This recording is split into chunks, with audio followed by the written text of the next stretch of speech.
when I did my podcast last week, I spoke about a debate on Democracy Now. They have an excellent debate series where people were debating the merits of Hillary Clinton or Bernie Sanders during the convention and before the convention, and then immediately after the convention. Where they interviewed several individuals and they were talking about those things.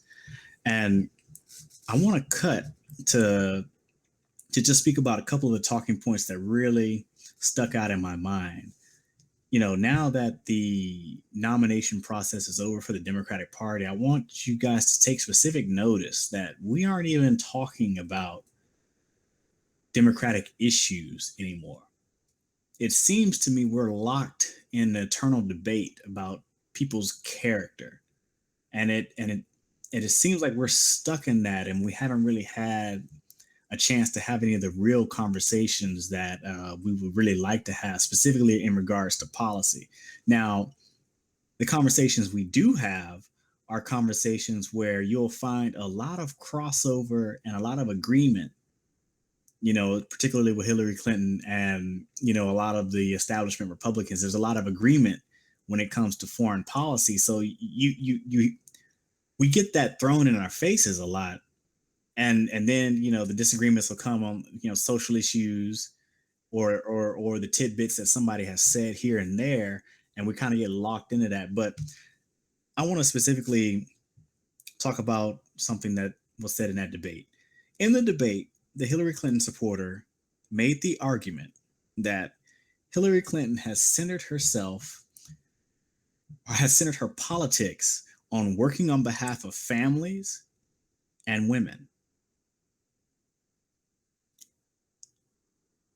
I really want that to sink in, that these are the type of justifications that we were getting to support this person as a Democratic nominee.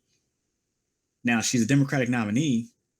I haven't heard her say anything about families and women and children outside of her, we need to have more women in executive positions. That's about the extent of her feminism, so to speak. And I think that is absolutely horrible. But on top of that, we get this high-minded rhetoric, but we're supposed to take that rhetoric at face value and then ignore her past. And her past has been very, very, very problematic in regards to both women and children. Specifically, when you're talking about the welfare reform, temporary assistance for needy families, it was changed to. It was changed from welfare to TANF under President Bill Clinton, and that cut the welfare rolls in half. And a lot of people that were thrown out were women and their dependent children. But somehow, when she has a history of doing things like this, she is still somehow a warrior on behalf of women and children. And I think this really goes to the broader problem that we're having now, in that we let the punditry and the media circus kind of paint a picture of what someone is as opposed to what they really are, if that makes any sense. What I'm trying to say here is, I remember in 2008, Barack Obama said that Ronald Reagan was one of the most transformational presidents that he had ever seen, and he was somebody that he would look to kind of emulate. And I was like, why is he saying that? Ronald Reagan was not a great president. Why is there so much media circus about how great he was and how he brought this morning in America and all of this? There was a guy I used to work with, and he was an older guy. He's probably in his 50s, and he's old school, and he goes, I remember when Ronald Reagan was president. And he goes, I remember when he was talking then. And I looked around and I said, this crap sucks. This is not good. And then when he was president, when he was running for president, he said that. And then when he was president, he was like, this is absolutely horrible. And nobody else seemed to recognize what was happening. And as people that were around during that time, their memories fade. And, of course, we all naturally expire after a certain amount of time, right? After we all begin to pass on, that history of what actually went on and what people actually thought about that time, that history is lost. And so when that history is lost, people can come in and they can start, kind of rewriting it or reimagining it or putting it on in all these different narratives in there that kind of make it seem like it's something when it really isn't. And I mean, you can just take issue after issue, redefining what liberalism is, redefining what a liberal is, redefining what democracy is, redefining what progressive is.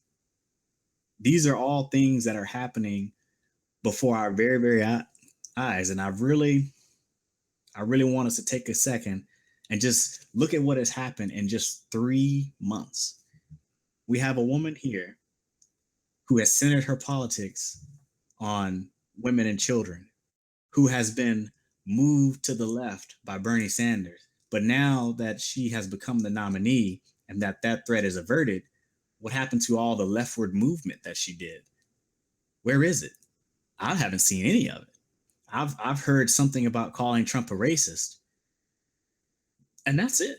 I haven't heard anything about actually trying to improve the lives of people in any type of specific or meaningful way. I just hear, general, this is going to be better because a racist can't win, or this is going to be better because someone who speaks like that should not be president, or he doesn't know what he's talking about. I should be president. It's like, well, what are you talking about? All I've heard you talk about is him. I haven't heard you identify your plan for America. I haven't heard anything like that.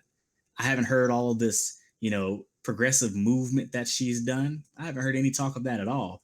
I remember when she had the ambitious climate change plan. What happened to that?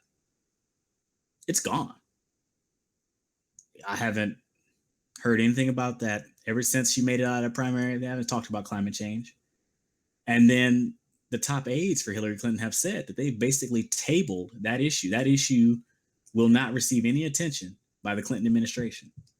That is already what we have on record from top aides. They're not trying to push any type of ambitious legislation. And even the legislation that she had was still not even anywhere near what we need. And I'm not really going to get into that, but I'm just going to say the legislation she had, which was so bold and progressive, really wasn't what we needed to begin with. And they're not even willing to go up there and fight and lose for it. They just already abandoned that. I haven't heard anything about, bringing these financial institutions to heel and how she was going to be tough on the banks. And I haven't heard any of that rhetoric at all. That's gone. Where is it?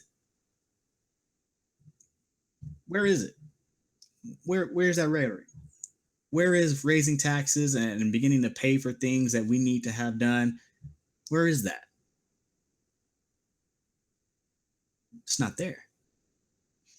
And so rather than trying to figure out why it's not there, trying to read her mind, I'm just going to basically talk about the Democratic Party and basically what that faction, I'm going to split it out into factions. First off, I'm going to split it off into factions. And then I want us to do a little bit of reflection.